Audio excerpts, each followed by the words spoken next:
नमस्कार दोस्तों, आप सभी लोगों का हमारे YouTube चैनल में स्वागत है। दोस्तों, आज मैं अपने YouTube चैनल के माध्यम से आप हमारे सम्मुख देख रहे हैं माँ शारदे विद्या मंदिर के प्रधानाचार्य श्री श्याम किशोर अवस्थी जी। जी, आप लोगों को हमारे वीडियो के माध्यम से सभी देशवासियों को, जितने लोग भी हमारे वीडियो को देखेंगे, उनको अवगत कराएंगे कि इस कोरोना से कैसे बचा जाए और सभी लोग घर पर हैं तो क्या उपाय किए जाए ताकि हम लोग किसी प्रकार से परेशान ना हो, घर पर रहकर परेशान ना हो। धन्यवाद मुकेश जी। हम सीधे सीधे बात करना चाहेंगे विद्यार्थियों से, अभिभावकों से। आज कोरोना महामारी से पूरा विश्व जूझ रहा है। उसके साथ साथ में जब से लॉकडाउन शुरू हुआ है, एहतियातन स्कूल कॉलेजों को मार्च से बंद कर दिया गया। पूरा शैक्षिक सत्र प्रभावित हुआ है, लेकिन उससे कहीं ज़्यादा महत्वपूर्ण है जीवन। तो जीवन की रक्षा के लिए एहतियातन सोशल डिस्टेंसिंग मेंटेन रहे, लोग एक जगह पर इकट्ठा ना हों, इसलिए विद्यालयों के शिक्षण कार्य को स्थगित किया गया। मार्च, अप्रैल और मई, आज करीब 3 महीने हो चुके हैं और संस्थान बंद हैं। ऐसे में विद्यार्थियों का पढ़ाई का बहुत ज़्यादा नुकसान हुआ, क्षति हुई और सत्र 19-20 तो प्रभावित हुआ ही, साथ साथ में 20 और 21 भी प्रभावित हो रहा है। ऐसे में शिक्षकों, विद्यार्थियों और अभिभावकगण, इन सभी का बहुत बड़ा एक दायित्व है कि आने वाले समय में जो पढ़ाई का नुकसान होगा उससे हम कैसे उबरेंगे, क्योंकि सत्र पढ़ाई कुछ ऐसा, कोई एक ऐसी वस्तु नहीं है कि हम कुछ दिन में ही उसको रिकवर कर सकते हैं। ये अनवरत चलने वाली प्रक्रिया है और विद्यार्थी, मोस्टली हम उनकी बात करेंगे जो प्राइमरी सेक्शन से जूनियर सेक्शन के विद्यार्थी होते हैं। अगर एक लगातार विद्यार्थी आया है और वो एक सप्ताह के लिए अगर घर पर बैठ जाता है तो जितना उसने पढ़ा होता है 1-2 महीने में, वो सारा भूल जाता है। इधर 90 दिन का समय धीरे धीरे करके हो रहा है। 14 मार्च से विद्यालय बंद हो गए थे और आज 16 मई है। बहुत लंबा समय हो चुका है। तो ऐसे में हम सब सहज ही अनुमान कर सकते हैं कि विद्यार्थियों का कितना पढ़ाई का नुकसान हुआ होगा। हालांकि सरकार का प्रयास है, सरकार ने, गवर्नमेंट ने शिक्षा विभाग को निर्देश दिया है कि सारे विद्यालय ऑनलाइन यानी मोबाइल के माध्यम से, इंटरनेट के माध्यम से अपने क्लासेस शुरू करें। लेकिन तमाम सारी दुश्वारियां इस क्षेत्र में भी आ रही हैं। काफ़ी भैया बहनों के पास में एंड्रॉयड फ़ोन नहीं है, अभिभावक के पास में नहीं है। यदि हैं भी तो वो अभिभावक के उपयोग के लिए हैं। तो ऐसे में जो ऑनलाइन क्लास चल रहे हैं उनका भी सही तरीके से बच्चों को उपयोग नहीं कर पा रहे हैं। जो क्लास की पढ़ाई होती है वो किसी मायने इंटरनेट पर अभी संभव नहीं है। तो ऐसे में जहाँ एक और शिक्षक वर्ग इससे चिंतित है कैसे विद्यार्थियों की पढ़ाई पूरी हो, वहीं अभिभावक भी परेशान है कि उनके बच्चे घर पर बैठे हुए हैं।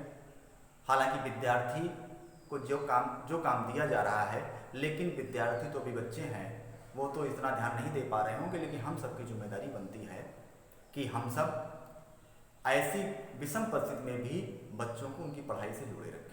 सबसे पहले तो ये है कि आप घर पर जो विद्यार्थी या अभिभावक हमें सुन रहे हैं, उनसे आग्रह है कि बच्चों को नहीं कुछ है, नहीं कोई उनका सिलेबस है, लेकिन उनसे कहें कि 1-1.5 घंटे के लिए वो घर पर बैठे, जो उनकी पुरानी कापी किताबें हैं, जो कोर्स है, उसी का पुनः अभ्यास कराएं, पुनरावृत्ति कराएं।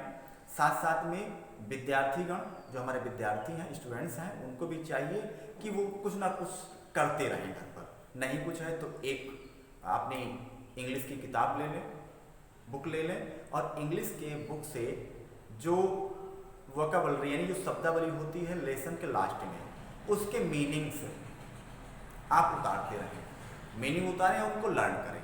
उसके बाद में आपका आता है हिंदी की बुक, हिंदी की पुस्तक। हिंदी में भी कठिन शब्द होते हैं, उनके अर्थ होते हैं। ये वो चीज़ें हैं जो आप, चाहे वो किसी क्लास में हो, अगर वो मेंटेन कर लेते हैं तो आने वाली पढ़ाई में आपके वही सब लगातार शब्द प्रयोग होते चले जाएंगे। दूसरा, जो हमारे अभिभावक बंधु हैं जो ऑनलाइन क्लास में यानी जो इंटरनेट पर जो क्लास चलता है उस पर बच्चों के साथ में शेयर करें उस चीज़ को, और कुछ अच्छी बातें उनको बताएं। जैसे घर से आते हैं तो बाहर से काम करके आए या घर पर हैं तो कुछ एक नई विषय के साथ में प्रेरक प्रसंग या प्रेरक कहानियाँ बच्चों को बिठा करके उनके साथ में शेयर करें। जैसे पहले होता क्या था कि हम लोग दादा दादी के साथ में, नाना नानी के साथ में बैठते थे और नाना नानी एक बोध कथाएं, प्रेरक प्रसंग कहानियों के माध्यम से बताते थे। तो बच्चों के साथ में शाम को समय स्पेंड करके, क्योंकि तो लॉकडाउन है, लंबा समय है, तो आप लोग अपने समय की बातें उनके साथ में शेयर करें।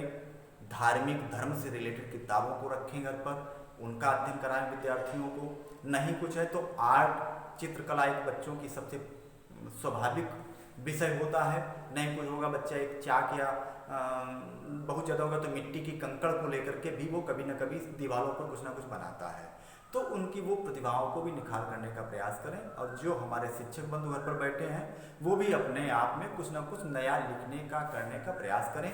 नहीं कुछ है तो ये एक आत्मचिंतन का विषय है। जब हम अकेले में बैठते हैं तो तमाम सारी बातें हमारे दिमाग में आती हैं, तो उनको अगर कोई बात ऐसी अच्छी शिक्षा के क्षेत्र में सकारात्मक सोच के साथ में एक विचारधारा के रूप में आती तो उसको लिपिबद्ध करते रहें। और ये आने वाले समय ऐसा है कि जो विद्यालय खुले तो आप एक अपने आप में अपडेट हों और नए नए साहित्य को, नई नई पुस्तकों को, नई कुछ जिस क्लास में आप पढ़ाते हैं उस क्लास की किताबों को लेकर के, उस कक्षा की किताबों को लेकर के आप पढ़ें, ताकि आप आने वाले क्लास के लिए जब विद्यालय रीओपन हो तो आप अपने आप में जब जाएं तो एक ऊर्जा से भरे हुए हों, आपको सम्यक ज्ञान हो कि अपने विषय का लेकर के, तो इसमें नई नई साहित्यिक किताबें जिसमें सकारात्मक सोच जाए। तो मेरा अपना मानना है कि लॉकडाउन एक महत्वपूर्ण समय है, इसको सकारात्मक सोच के साथ में आगे बढ़ें। अभी लॉकडाउन 4 यानी चतुर्थ श्रेणी का लॉकडाउन भी शुरू होना है, उसमें तमाम सारी रियायतें होंगी, तमाम सारी छूट होगी, लेकिन उसके साथ साथ में अभी सोशल डिस्टेंसिंग का हमें पालन करना है। घर से निकलें तो अपने पूरे एहतियात के साथ निकलें, घर पर रहें, सुरक्षित रहें। और इन सब चीज़ों के साथ साथ में हमारा प्रयास होना चाहिए कि हम सब एक समाज को सही दिशा दें। जो सोशल मीडिया पर, व्हाट्सएप, फेसबुक पर जो अफवाहें फैल रही हैं उन पर कतई ध्यान ना दें। उससे क्या होगा, समाज का में एक अफरा तफरी का माहौल बन सकता है। आपकी एक गलत सूचना से तमाम सारी दिक्कतें पैदा हो सकती हैं। तमाम लोग ऐसे होते हैं जो बहुत जल्दी भयभीत हो जाते हैं, जिन्हें सोचने समझने का विवेक नहीं होता है। हो सकता है वो आपकी गलत सूचना से, गलत अफवाह से उन पर दुष्प्रभाव पड़े, तो ऐसी अफवाहों से ही बचें। अभी हम तमाम पोस्ट को देख रहे हैं सोशल मीडिया पर जिनसे अगर उनको पढ़ लिया जाए तो एक प्रकार का उन्माद भड़कने का भय रहता है। तो ये समय हमारे लिए बहुत आत्मचिंतन का है। अपना समय, क्योंकि अधिक से अधिक लोग सोशल मीडिया पर समय व्यतीत कर रहे हैं, कुछ लोग बहुत अच्छा कर रहे हैं, कुछ लोगों की पोस्ट ऐसी आती हैं जो जातिगत टिप्पणी करती हैं, किसी पर व्यक्तिगत प्रहार कर रही हैं, किसी अमुक क्षेत्रों पर प्रहार कर रही हैं। ऐसे में हम सब उन सब चीज़ों से बचें। खासकर इस समय शिक्षालयों पर, विद्यार्थियों पर और शिक्षकों पर बहुत ज़्यादा उनके पर प्रश्न चिन्ह, उनकी कार्रवाइयों पर प्रश्न चिन्ह लगाया जा रहा है। जैसे अभी क्लास में, विद्यालयों में ऑनलाइन क्लास चल रहे हैं, उनको लेकर के लोग ये मानने लगे हैं कि ये स्कूल वालों का ड्रामा है। उसको लोग ये मान बैठे हैं कि ये लोग खाली फीस वसूली के लिए सब काम कर रहे होंगे, लेकिन इसके पीछे आप ये जानिए कि हम लोग खाली बैठ करके काम ड्रामा नहीं कर रहे। हम लोग भले ही एक बात, आपकी भी बात मान ली जाए, लेकिन हम दे तो रहे हैं सकारात्मक विचार, पैदा तो विद्यार्थियों के अंदर सकारात्मक विचार ही कर रहे हैं। तो आप कदापि, आप सभी से आग्रह है कि कृपया ऐसा विद्यार्थियों के अंदर, अपने बच्चों के अंदर ऐसा भाव कतई न पनपने दें जिससे वो अपने विद्यार्थियों से, अपने शिक्षकों से, अपने विद्यालय से दूर हटें, उनके अंदर दुर्भावना पैदा हो। क्योंकि विद्यालय और शिक्षा ही एक ऐसा है जो आपके अबोध पाल्य को एक अच्छा नागरिक बनाता है। विद्यालय चाहे कैसा भी क्यों ना हो, लेकिन सदैव उसमें अच्छी ही बातें बताई जाती हैं।